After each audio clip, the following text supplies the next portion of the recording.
Okay, so today, guys, we are back with some more content. And in the booth, the contestant today getting his hands reviewed is the one and only Nick Eastwood. Welcome back to the channel, Nick. How's it going? It's going really well, man. Thanks for having me and thanks for having a look at these hands. Yeah. Nice intro, by the way. Thank you. I was trying to get the... Okay, so today, guys, into one word. Like you and Ben both do a good job of having like 9 syllables in one word. Like he says, Ben about Yeah. and you say, okay, so today, guys. So I'm trying my hand at this. So what we're going to do today is review your 100 NL. I'm calling it a shot because you were playing NNL for ages in your challenge, and then I think you were playing 50 when you weren't doing your challenge, and recently you've started playing 100. Is that right? Yeah, pretty much. Like I always try and dip in and out of the 100 pool whenever it was going, but like now it's sort of like a dedicated, okay, I'm playing 100. Like I'm not playing any more 10NL. That's done.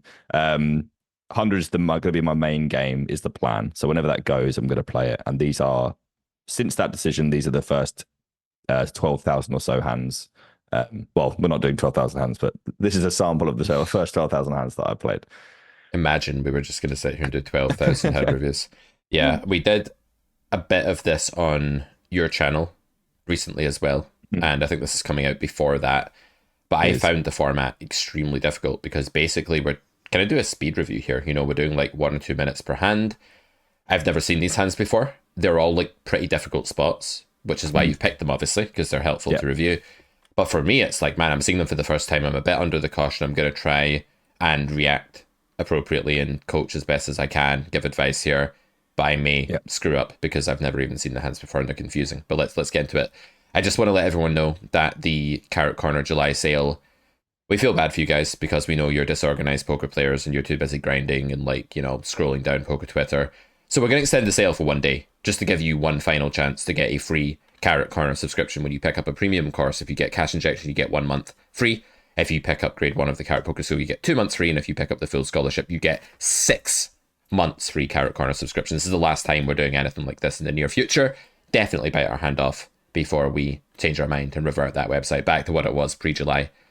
But without any further ado, let's get into some hands. We have the walking sticks, as I believe they're called, Nick, and we're in the cutoff with the walking sticks. So let's see whether... Hockey sticks?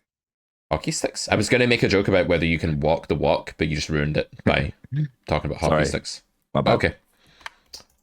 Pocket sevens, candy canes. That's also another name for them, I think. Yeah. We open the cutoff. We get 3-bet by the SB, and we're going to go ahead and call.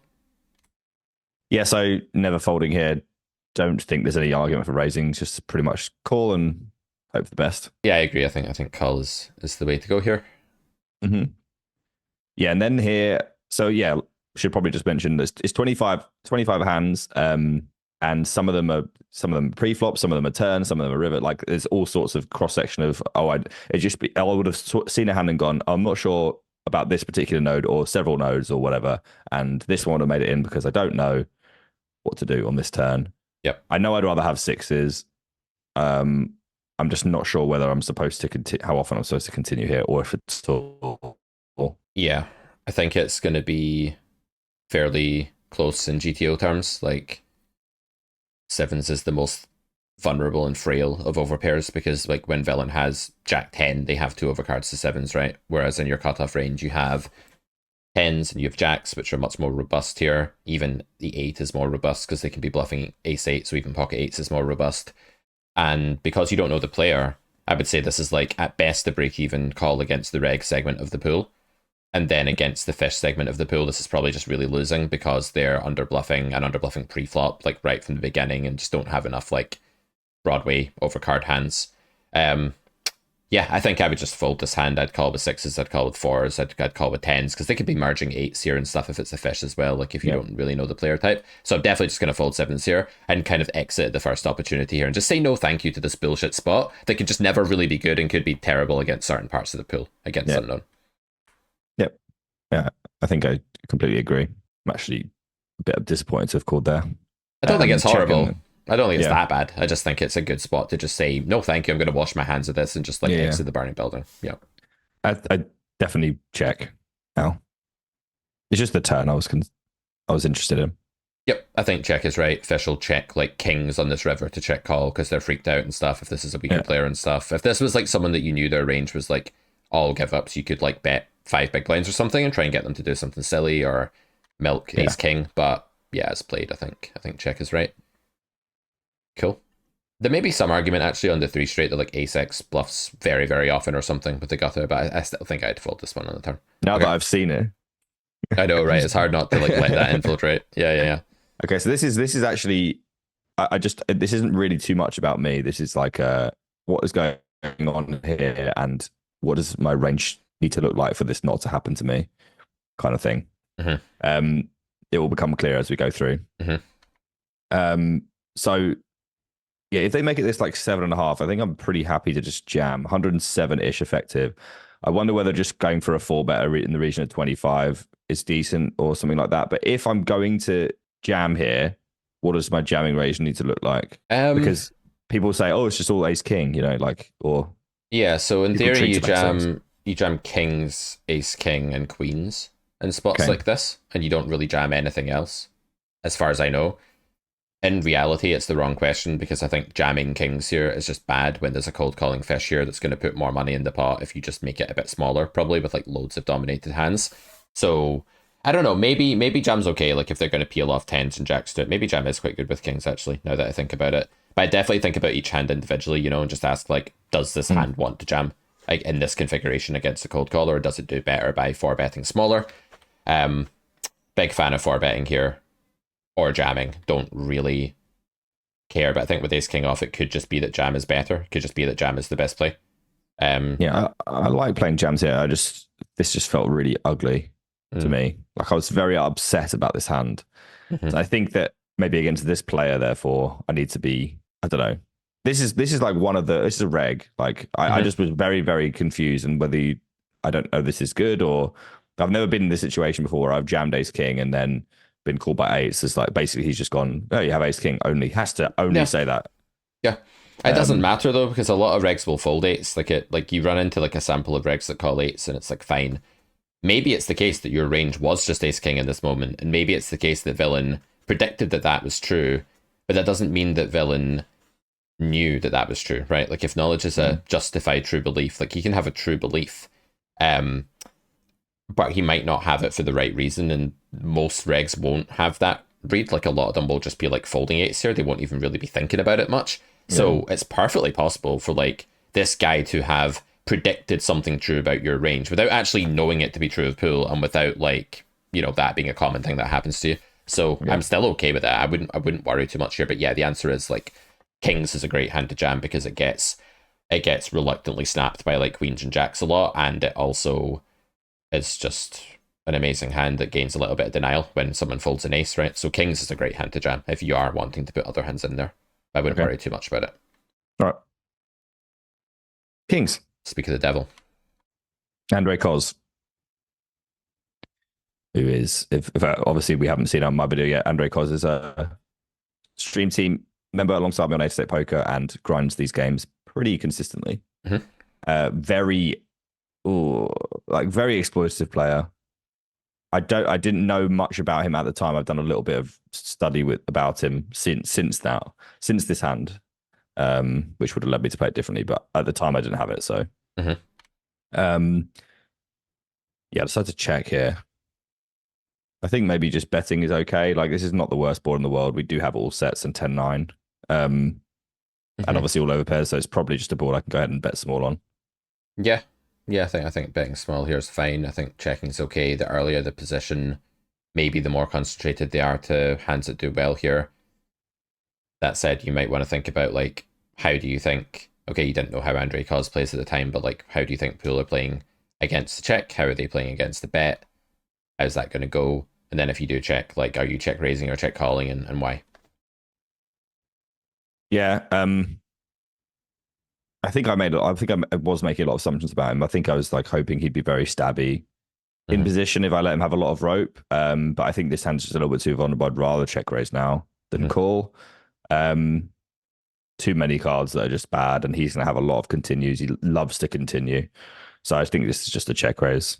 I don't think that's what I do there. Yeah, I agree. I think in this spot, people have a lot of natural bet calls for multiple streets, right? Not just now, but like Jack 10, nines, tens, queen jack, king jack, which you block, but there's still one combo, Yep. ace jack.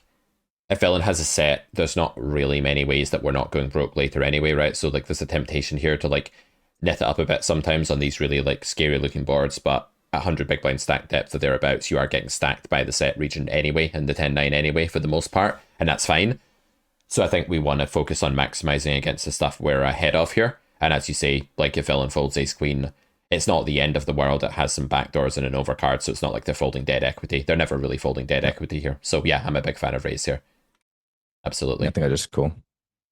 I think in general as well, like I don't know about Andrei, but like most people are just going to be too passive when they have this many value hands in their range. The amount of the time they'd have to blast off with like king queen suited, which also block the hell out of bluffs here, right? King 10 and king queen are blocked very heavily by your hand, which is another reason to fast play, because you unblock the bet call range and bet, and you block the bluff range. But at the same time, like people are going to be way more inclined to bet call it off here, I think, than they are to like find enough triples to go with all the value hands here, because they have so many value hands that could triple here. They actually have to bluff a lot to like compensate for that, and I think this is an underbluffed node for that reason if you start check calling. So yeah, makes sense. Okay. Six of clubs, yeah. So now my decisions between jam and call. I think in hindsight, I prefer to jam. I think I end up calling just because, I at the time I thought he was very bullet happy, barrel happy, and I thought even knowing that though, I think it's still like a jam. I just have too many problematic rivers. I'm going to be in too many horrendous situations, and I think that. I think theoretically this is going to just be a jam. I just think I think I just caught in a mindset against him that I just need to let him barrel, and I don't think that's actually that good of a mindset to be in. Yeah, the let him barrel thought can be dangerous, right? Because it's one of these like really thick paintbrushes that you can almost just apply to every situation. Like you can almost always say, "I want to let him barrel" when you're in a hand, and that if you should always be highly suspicious, I think, of a thought that causes you to play like a myriad of like different spots the same way, if that makes sense. Like those thoughts are kind of like danger zone thoughts for me. So yeah, I think I agree. How useful your fold equity is here is a big deal. Like how many high EV draws does he have? I mean, not a ton actually, like way less than you would think, right? He has like some 10x. I don't think he has like much 9x. Club is like what, ace jack, ace queen, ace 10 of clubs maybe. You do deny a lot of equity to those. Yeah, there's probably enough stuff here that's higher equity bluff that you want to jam. But I would think about that, like is it way ahead, way behind, or is it a spot where his bluffing range has a lot of equity? Because when it's the latter, we want to jam a bit more here. We don't have the king of clubs, which puts us far more in jam territory than if we did have the king of clubs. So yeah, I think jam is probably the play. If we go broke, we go broke. Very nice river, and clearly not folding now. My voice just broke like a 13-year-old child. Clearly not folding now. Yeah, I think I'm not necessarily happy with call. Definitely. Right, that's interesting, because your thought on the turn was you think he's likely to barrel it off. So I figured that like when you get the cleanest river ever, you were like really happy with your decision to check call turn.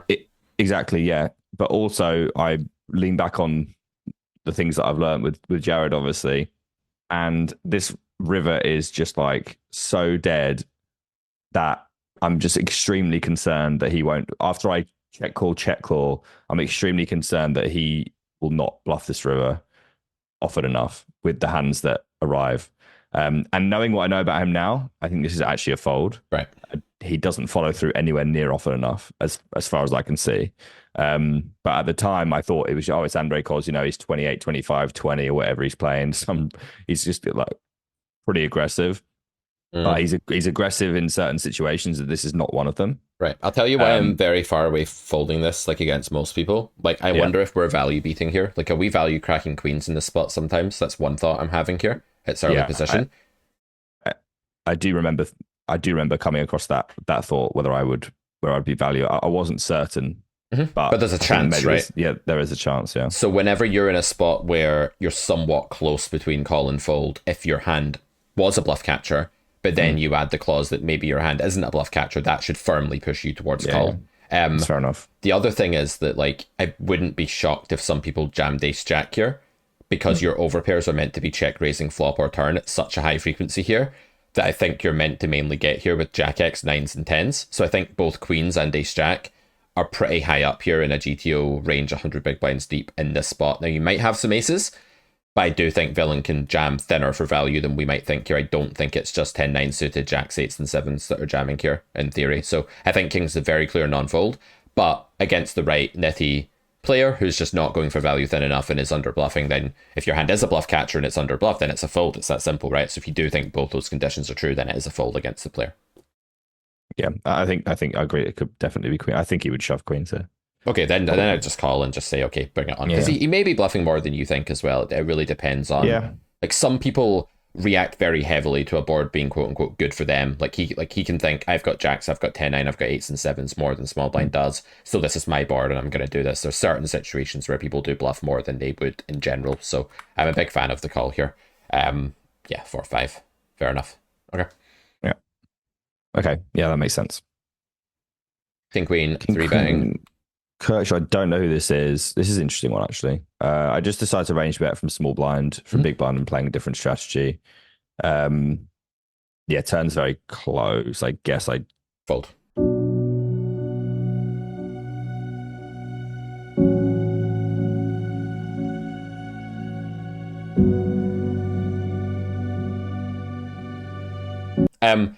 The reason I'd fold is that, like, you have a fish who's flatted a 3-bet and called a flop bet. They fish? Started with 90 big blinds, 93 big blinds, right? Yeah. An early position range here. Like, I just don't really know what we're beating. We have very limited redraw with this hand. I guess they can merge like King Jack sometimes or Jack 10 or something like that. I don't think it's super common. Yeah. And there's just so many value combos on this node, right? There's like Queen Jack, there's like 2-pair, there's like Ace Queen that's going to bet. I think I just fold the turn immediately here, with all bluff catchers, and this is a bluff catcher. I think I'm just not really. I think the range is too filtered and too strong for betting half pot here in this spot, unless they're a maniac, in which case, okay, maybe you take a call line or something. Yeah, I don't recall. Yeah, this is fair enough. I think probably fold. It wouldn't shock me as well if they're betting too much into their ace X, right? They're betting their ace Jack all the time and stuff like that. Like, that wouldn't shock me, and that really sucks for calling here. A lot of these merges are beating us. I'd definitely consider jamming the river here, because this is non-bluffed, right? So you're in a node now that is never bluffed, basically. If you check, it's like single digits spew frequency.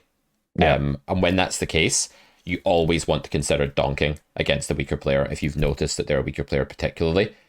So jamming all in here is a better play in my mind than check calling, because if you check call, this river will scare ace 10 and worse into checking back most of the time.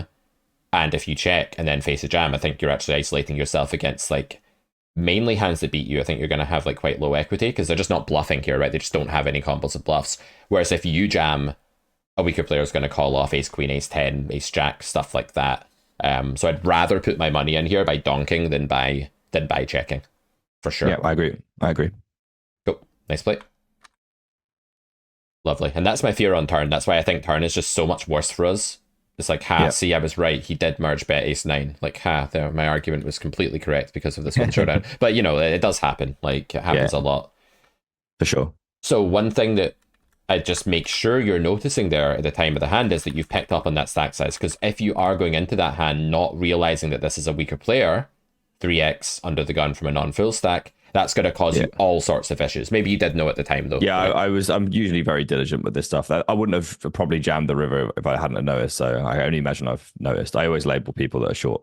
If it's a reg, by the way, you should block the river like fifth pot. You should still not check, in my opinion. Yeah. Okay, queens. Yeah, so I don't remember this guy either. We go call, which is obviously fine. Flop top set, which I think is a good hand. Just check raising, especially versus unknown. Yeah, definitely fast playing in a 3-bet pot against an unknown on this board. It's going to be underbluffed for the most part by a lot of people, so I'm definitely a fan. Yeah, and then I wasn't sure about this turn because it's kind of the board where I'm like, okay, if I had, there's a lot of like maybe if I had an ace queen, I would just want to shove. But like if I was top set, like I just don't want to shove because I got top set. Do you know what I mean? Yeah. So I was like, Can I just bust out some custom little Yeah, of sizing here on course this you can. board? Yeah. You can do whatever So the hell you want. that's this custom little sizing because I just didn't want him to fold. I would have jammed him at ace queen. But I how are you think. going to explain this to your toolkit when you get home, Nick? I don't know. I just hope no one ever watches it, I guess. But you're at like you come in the door, hard day at work. Yeah. Your toolkit of bet sizes is sat at the Yeah. kitchen table. You're like, "Hi, honey," and she's like, "Something you want to talk about here? Something we need to discuss?" Yeah. You're like, "I'm sorry, toolkit. I came up with 14.65 big blinds. Of course you should do this, right? Because that imaginary toolkit wife doesn't exist in your life. Hopefully, Yeah. so that'd be a bad wife. Yeah. They jam. We call happy days. Tough Kings. spot. Surprise, Yeah, surprise. but it was all about the turn node here. Like, do we want to, like, is this just, if I had ace queen and king queen, do I want to, king queen, do I want to shove the turn? Like, what other hands would I shove here? This is the thing. Maybe I do want to play small. I'm not sure. I mean, I wouldn't worry too much about having an overall game plan for the spot, but I would say that if you have ace queen, jam looks very normal at this SPR and double flush draw. If you had a draw, like you can probably go either way. Well, you check raise flop with some Like some five, spades, six, some five, four, set. five, six. Yeah, you can have those hands. You can have spades. You can have like backdoor hearts or something. Yeah, there's plenty of stuff. I just wouldn't care. Like I'm just like, you know, you're in the spot and like poker throws enough at you, and like if you can spend all your energy figuring out how to maximize with queens here and then internalize that pattern for future, it's just time really well spent. Time thinking about like what you would do with Jack 10 of spades. I just don't think it's like, I don't think you have to do that right now, like when you're in this hand or even reviewing it. Yeah. Andrei Cozz blind versus blind. Well, so much Andrei Cozz. So I go for check. Obviously I have to check. Yep. Oh, I'm so confused. Yeah.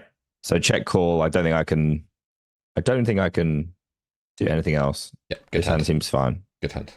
But river, like, oh, okay. I mean, it's just too thin to jam. Like if you jam this spot on people or start raising this spot on people, like jamming. No.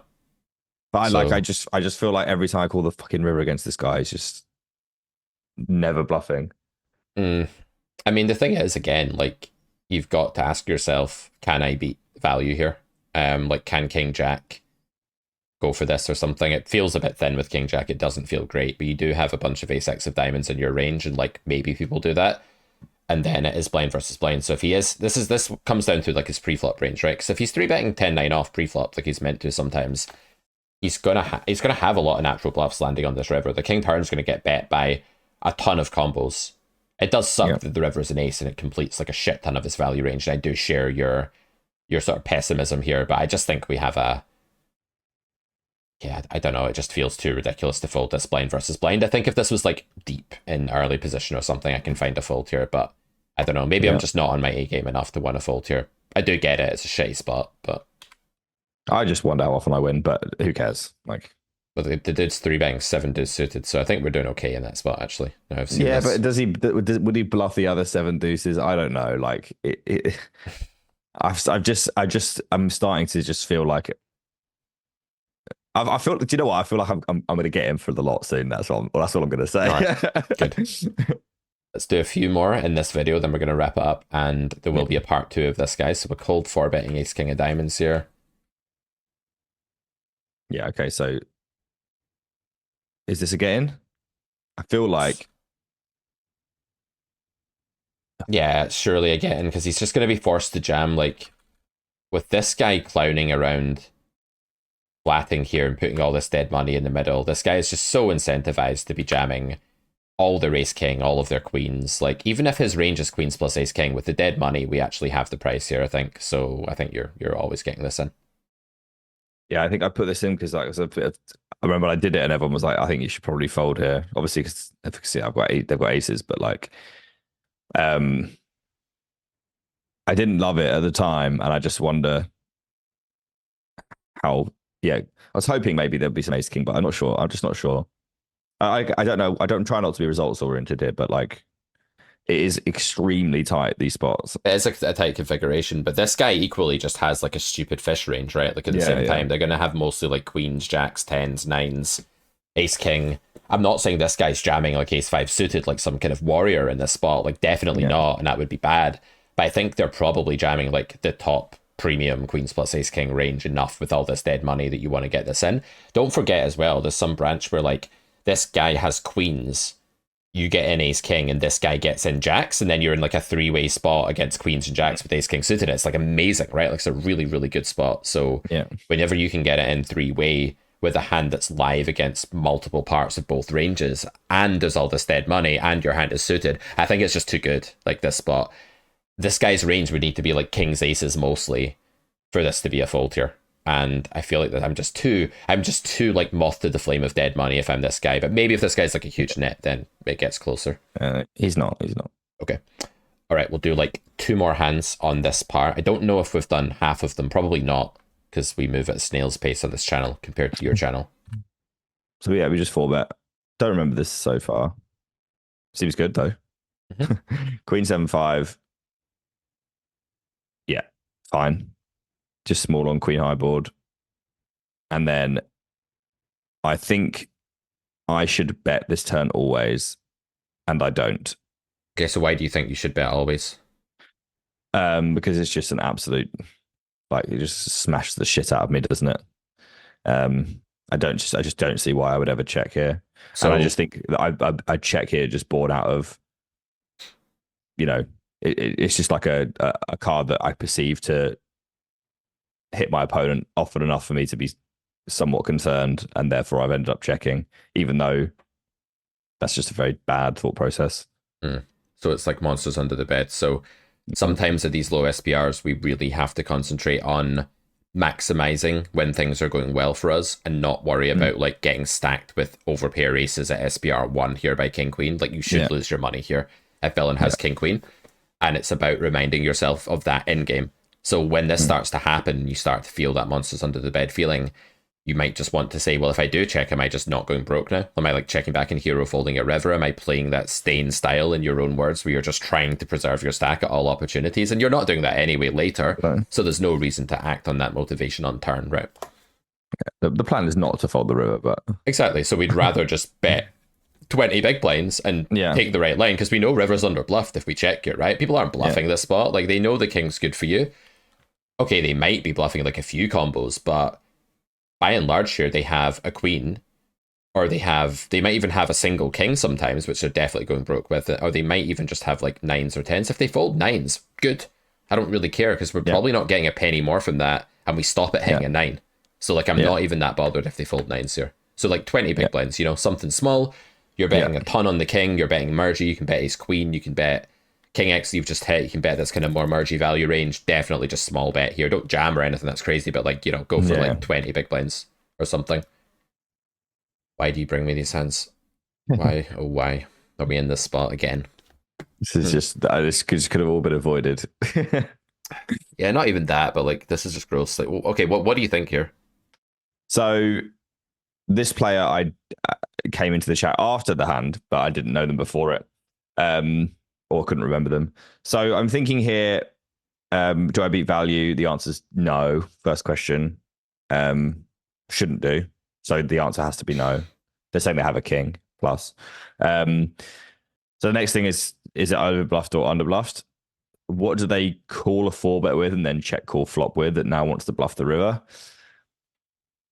I honestly do not know. Like they really do need to be turning. Like they can't even have something like Jack 10 suited.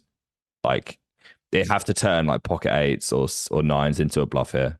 That is the only way that I can see that they're bluffing. Like you can't even float like ace 10 of diamonds on the flop. There just isn't really any obvious candidates. And then I have to ask myself how often is it going to be that they then turn that into a bluff? So those are what they arrive with, that they have to turn into a bluff. And then do they do that? I just don't know. The only thing that I thought maybe that I tanked a long time. The only thing I thought maybe was that when I do check back the king, they just think I just do not have one, and that might be true. So that's what I was concerned about. Does that mean that they're jamming ace queen for value or anything like that? No, you don't think that's happening. So their value range we're saying is like ace king mainly. King, queen, queens. Yeah.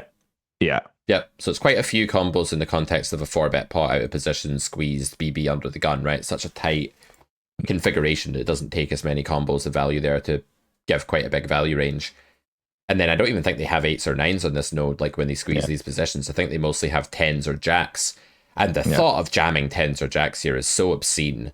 The thought of even flatting the ace 10 of diamonds to the 4-bet is like kind of obscene, right? Like it's not a very tempting spot to even want to flat in. Yeah. I think we're just gonna lose here. It really sucks. Like we've checked back the turn with aces, but I think we have like kind of herded villain like a border collie into a pen here where like he just has ace king, king queen of clubs, and queens mostly. It's so disgusting, but like I'm really struggling to see. I guess there's like ace jack of spades, ace jack of diamonds, but then like you say, they have to jump through multiple hoops. They have to peel pre, which they don't need to. They have to call flop, which they don't need to, and then they've got to jam all in on the river, which they might not want to, given you check back a turn that's like really good for you. Yeah, maybe it's a hero fold.